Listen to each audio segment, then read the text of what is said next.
Beleza? Vamos dar prosseguimento então. Olha, a gente estava falando sobre a ação de impugnação de mandato eletivo. Desce aqui comigo. Olha só.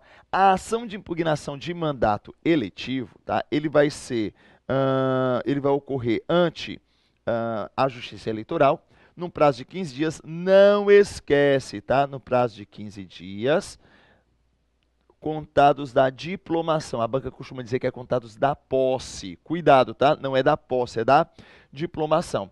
E as provas aqui são pré-constituídas, tendo em vista que, de acordo com o artigo 14, parágrafo 10, tá? Artigo 14, parágrafo 10, será instruída a ação com prova do abuso de poder econômico, corrupção e fraude. Não esquece também que essa ação ela vai correr em segredo de justiça, tá? Essa ação vai correr em segredo de justiça. Beleza? Ela corre em segredo de justiça. Beleza, né? Aqui, tranquilo. Queridos, é o seguinte, tá? Um outro ponto também que seria bacana para a gente seria o artigo 16. No artigo 16, ele vai tratar sobre o princípio da anuidade da norma eleitoral. Princípio da anuidade da norma eleitoral. Olha que bacana o que o parágrafo diz. Aliás, o que o artigo nos diz. Ele diz que a lei que altera o processo eleitoral entrará em vigor na data de sua publicação. No entanto, não se aplica à eleição que ocorrer até um ano da data da sua vigência. Cris, não entendi nada. Vamos desenhar isso? Vem aqui comigo, tá? Olha só. A lei que altera o processo eleitoral, ele vai entrar na data da publicação. Deixa eu mudar aqui a canetinha. Vamos passar para uma canetinha preta. Olha só. Imagine hipoteticamente isso, ó. A lei que altera o processo eleitoral, ela entra em vigor na data da sua publicação. Ela entra em vigor na data da sua publicação, tá? Então percebe.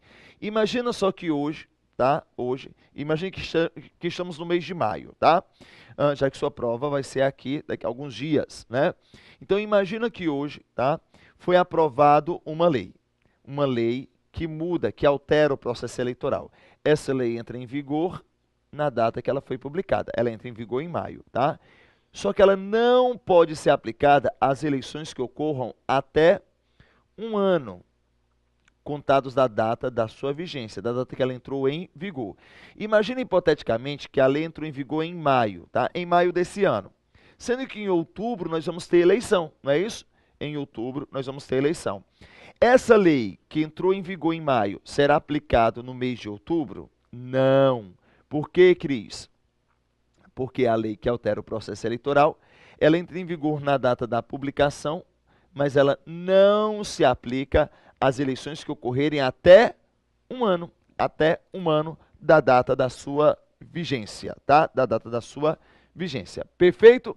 Essa norma aqui é o que nós vamos chamar de princípio, esse dispositivo, princípio da anuidade, tá? Anuidade, porque tu vai lembrar que a lei não se aplica às eleições que ocorrerem no prazo de até um ano, tá? Um ano da data da sua vigência. Perfeito, né? Tranquilo isso daqui. Olha, isso aqui cai também com muita frequência, tá? É o artigo 16.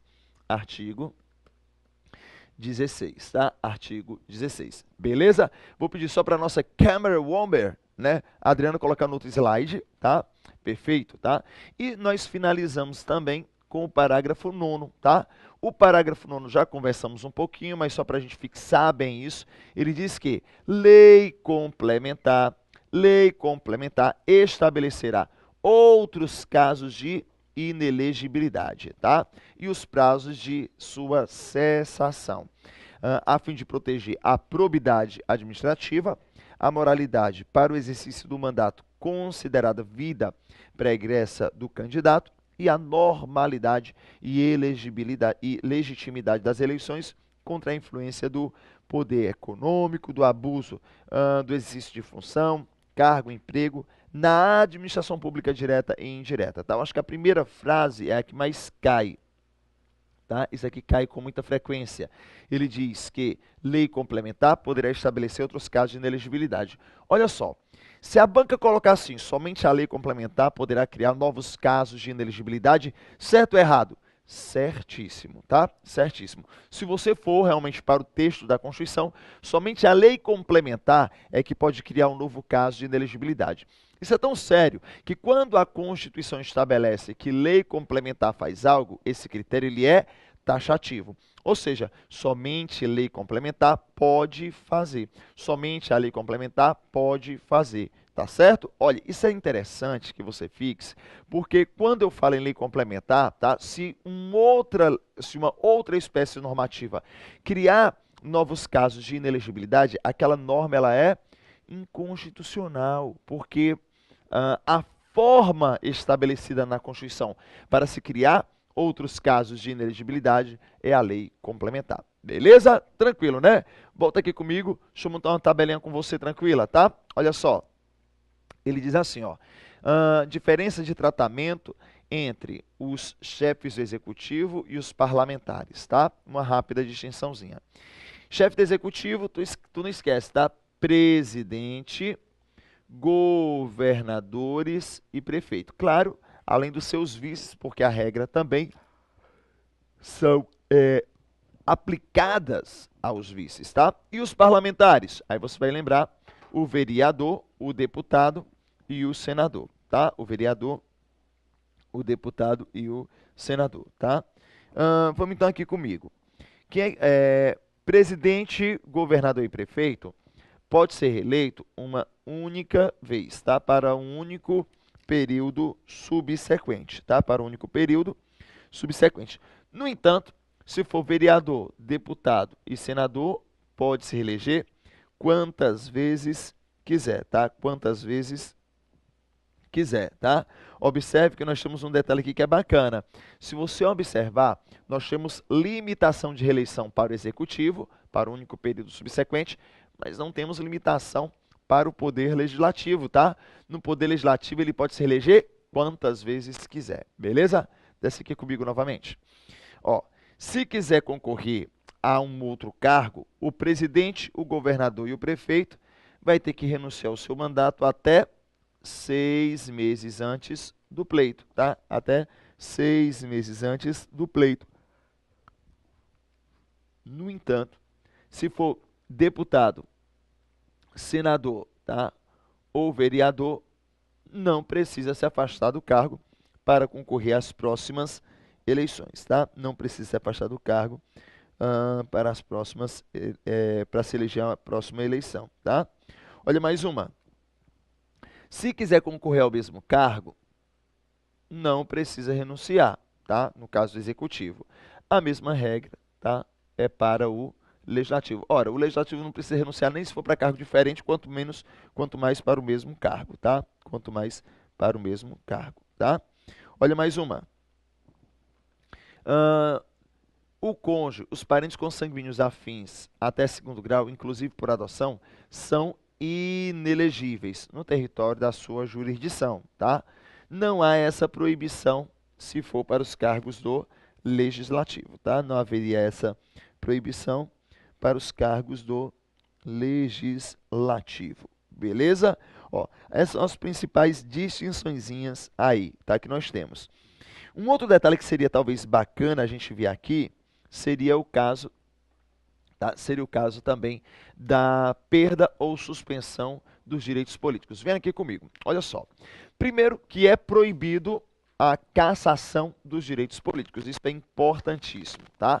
É proibido cassação de direitos políticos. Queria esperar aqui, deve estar havendo algum equívoco, porque eu vejo direto, eu escuto direto, eu vejo direto no jornal políticos sendo cassados. Cuidado, o que é cassado do político não são os seus direitos, mas o seu mandato. Vamos fazer essa observaçãozinha? Vamos colocar na tela em branco aqui comigo, tá? Nota assim comigo, ó, na tela em branco. Isso, beleza, tá?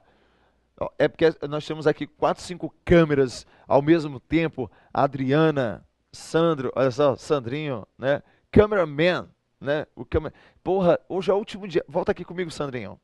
Hoje é o último dia. Será que eu trago as minas vão pirar ao ver Sandrinho, né? Luciano vai ficar com ciúme. Mas Luciano é a consorte, né? Tá? A única, tá? A única, porque esse rapaz é um homem sério pro bairro desse município, né? Não é não, Sandrinho? Tá? Mas vem pra cá, ó. Vem aqui. É, é vedada, é vedado a cassação, a cassação, é vedado a cassação de, vou colocar só DP, tá? Direitos políticos. É vedado, nota isso, tá? É vedado a cassação de direitos políticos, tá? Cris, então o que que é vedado, tá? O que que é vedado? O que é vedado é a cassação e não, cuidado, viu? E não a perda ou suspensão, já que perda e suspensão é permitido. Permitido. É permitido a perda e a suspensão. E suspensão, tá? Perda e suspensão dos direitos políticos, tá? Perda e suspensão é permitido, tá? Cuidado, é vedado, tá? É vedado a cassação, mas é permitido a perda ou suspensão, tá? Perda ou suspensão dos direitos políticos, tá? Seguinte, vamos então aqui comigo. Cris, qual é a diferença entre perder e suspender um direito político, tá? Qual é a diferença entre perder e suspender um direito político, tá? É o seguinte, na perda tu lembra assim, ó, quando tu perde alguma coisa, qual é a primeira coisa que você vai fazer? Você vai procurar. Na perda você procura. Na suspensão, filho, se foi suspenso algo, não tem muito o que fazer. Fica lá sentadinho e espera, tá? Ó, na perda, se você quiser resgatar, você vai procurar. Na suspensão, não tem muito o que fazer. Fica aí e espera. A principal diferença é essa, tá? Aí fica mais fácil para a gente identificar. De acordo com a Constituição, nós temos aqui 5 casos de perda e suspensão. Esse rol é taxativo, tá? O rol não é exemplificativo, não. Na Constituição, nós temos 5 casos de perda e suspensão que se dará nesses casos. O Constituinte ele não fez a separação do que é perda do que é suspensão. Tá? O Constituinte não fez essa separação. O que é perda, o que é suspensão. Mas nós vamos fazer essa separação porque isso cai com muita frequência nas provas de concurso, beleza?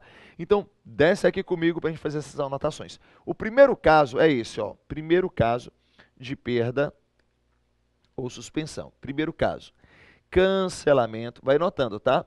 Cancelamento da naturalização, cancelamento da naturalização por decisão judicial, transitada em julgado, tá? Então, cancelamento da naturalização por decisão judicial transitada em julgado, tá? É um caso de perda ou suspensão? Marque aí comigo, tá? É um caso de perda. É um caso de perda de direitos políticos, tá? Note aí, é um caso de perda de direitos políticos, tá? Vamos para o próximo caso. Incapacidade civil absoluta. 2. Marque aí comigo. Incapacidade civil absoluta. Incapacidade civil absoluta, perda ou suspensão? Esse é um caso de suspensão. Suspensão de direitos políticos, tá? Suspensão de direitos políticos. Vamos aqui para mais uma? 3. Eu tenho ainda o caso da condenação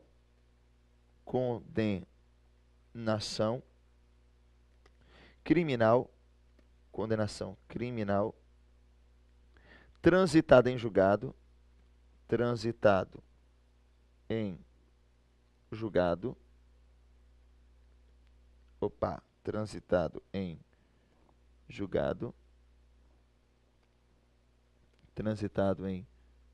julgado, enquanto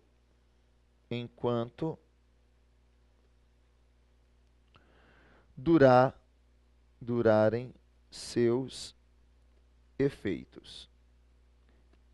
Lembra da regrinha? Enquanto o preso estiver preso, ele não pode votar porque os seus direitos políticos estarão, isso, suspensos. Aqui é um caso de suspensão, tá? Aqui é um caso de suspensão. Mais uma, 4. Opa, deixa eu mudar aqui a canetinha, né? Improbidade administrativa é o nosso próximo, tá? Improbidade. 4. Improbidade administrativa. Improbidade administrativa. Vamos mudar aqui a canetinha. Improbidade também é um caso de suspensão, tá? É um caso de suspensão, tá? E eu tenho mais uma, né, que é o caso da escusa de consciência, tá? Escusa de consciência. Como é que funciona esse? Recusa de cumprir obrigação a todos impostos, que é o nosso 5, tá? 5. Recusa de cumprir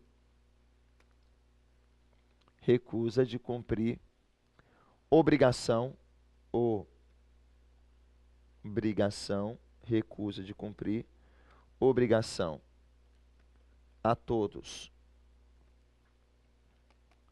imposta ou prestação alternativa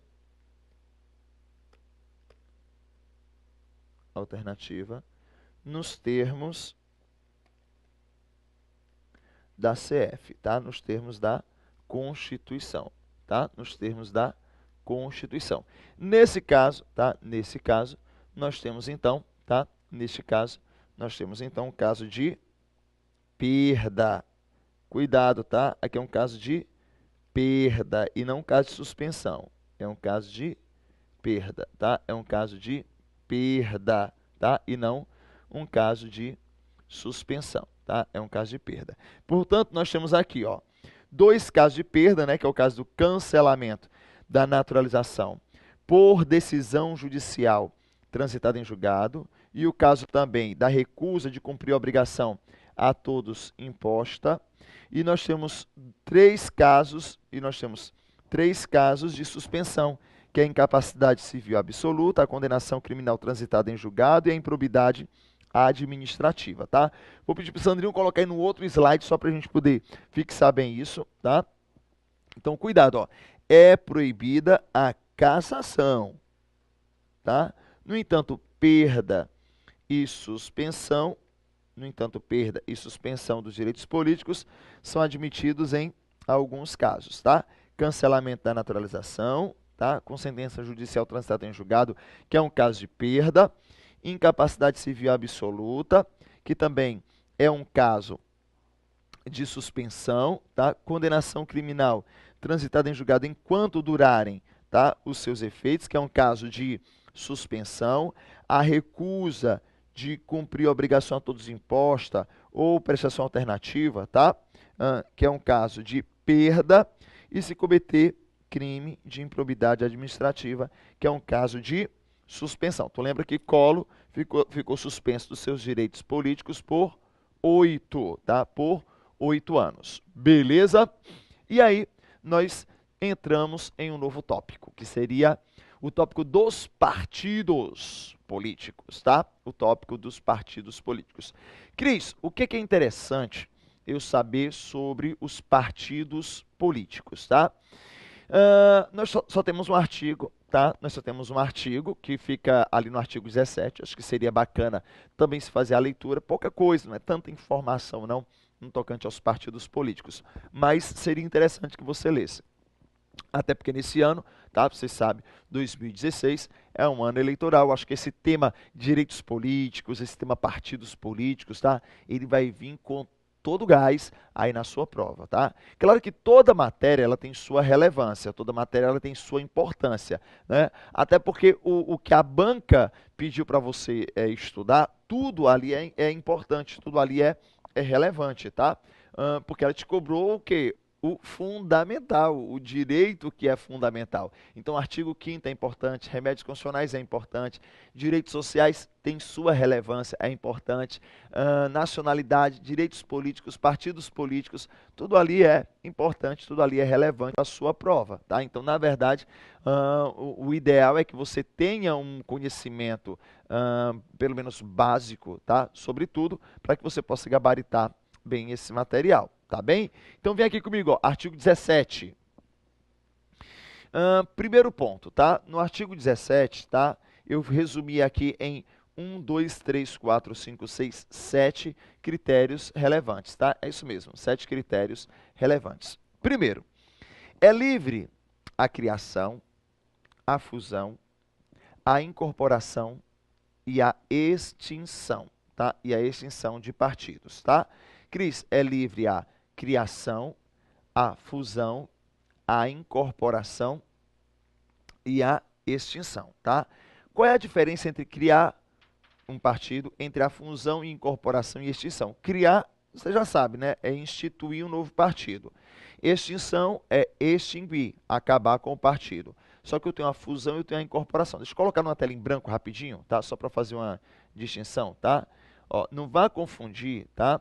Não vá confundir fusão com a incorporação. Na fusão seria mais ou menos assim, ó. Eu tenho, tá? Eu tenho o partido A e o partido B. Na fusão, esses dois partidos iriam se juntar, criando-se assim, formando-se assim, o partido C.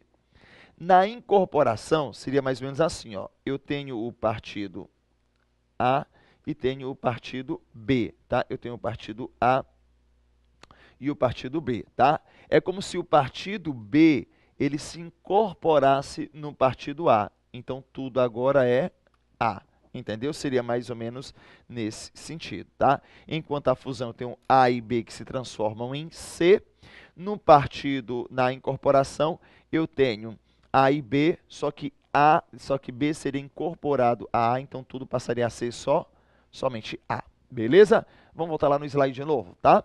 Então, é possível, tá? De acordo com o artigo 17, a criação, a fusão, a incorporação e a extinção de partidos políticos, tá? Depois eu digo aqui, ó, não pode existir somente um partido político, tá? Graças ao que nós chamamos de pluralismo partidário, tá? O pluralismo, inclusive, é um dos fundamentos da República Federativa do Brasil. Se você observar, tá? Lembra que quando nós falávamos sobre fundamentos, aliás, não foi nem tema nosso, mas aqui seria talvez interessante. Ó, o artigo 1º da Constituição Federal, ele diz que a República Federativa do Brasil é formada pela união indissolúvel dos estados, DF e município, e constitui um Estado democrático de direito, tá? E tem 5 fundamentos. Olha os 5 fundamentos da República: soberania, cidadania, dignidade da pessoa humana, os valores sociais do trabalho e da livre iniciativa e o pluralismo político, tá? Eu não posso ser somente um partido político no Brasil, graças ao critério, tá, do fundamento constitucional, fundamento da República Federativa do Brasil, do pluralismo político, beleza? Volta comigo aqui também, tá? Os partidos, eles não podem receber recursos de governos estrangeiros, tá? Cris, um partido político pode receber recurso de governo estrangeiro? Já sabe que não, tá? Já sabe que não. Partido político, tá? É pessoa jurídica de direito privado, tá? Partido político é pessoa jurídica de direito privado, tá? Um detalhe, ó. Após adquirirem personalidade jurídica, tá? Após adquirir a personalidade jurídica, tá? Isso vai acontecer quando for registrado o seu estatuto, seu ato constitutivo no cartório de registro civil de pessoa jurídica, tá? Eles devem registrar também seus estatutos lá no TCE. Perceba, o partido político ele adquire personalidade, tá, política. O partido político ele adquire personalidade jurídica não é com registro no Tribunal Superior Eleitoral. É quando ele for registrado, tá? Quando ele for adquirido personalidade no cartório de registro civil de pessoa jurídica. Um detalhe, não pode utilizar organização paramilitar. Eu não posso ter um partido, tá? Por exemplo, o PP, tá? PPM, sei lá, Partido Paramilitar, não posso, tá? Não pode haver, não pode ser utilizado uma organização paramilitar, tá? Eles têm direito a um fundo partidário, tá? O partido político tem direito a um fundo partidário, tá? A um fundo partidário e acesso gratuito em rádio e televisão, tá? E acesso gratuito em rádio e televisão, tá? E acesso gratuito em rádio e televisão. Além disso, é assegurado aos partidos políticos autonomia para definir a sua estrutura interna, a organização, o funcionamento, tá? E para adotar os critérios de escolha e regime de suas coligações eleitorais, tá? Sem obrigatoriedade de vinculação entre as candidaturas em âmbito nacional, estadual, distrital ou municipal, devendo seus estatutos, tá? Estabelecer normas de disciplina e também de fidelidade partidária, beleza? Olha, direitos políticos, desculpa, partidos políticos, nós não temos tantas informações assim, tá? Em se tratando de partidos políticos, basicamente o que nós temos é o artigo 17. Eu confesso a você, tá? Eu quero que você leia por um desencargo de consciência, já que esse ano é um ano eleitoral. Mas não é um tema tão cobrado assim quanto nós falamos, tá, em direitos fundamentais. Partidos políticos, desculpa, direitos políticos cai com muita frequência. Partidos políticos nem tanto assim, tá bem? Olha, encerramos então essa parte doutrinária, só que temos ainda mais 2 blocos para encerrar essa aula, e olha só, separei algumas questõezinhas sobre direitos políticos para a gente fazer um gabarito aqui rápido, tá? Com um rápido comentário, que eu tenho certeza, esse tema vai cair na sua prova, tá? Eu volto já já.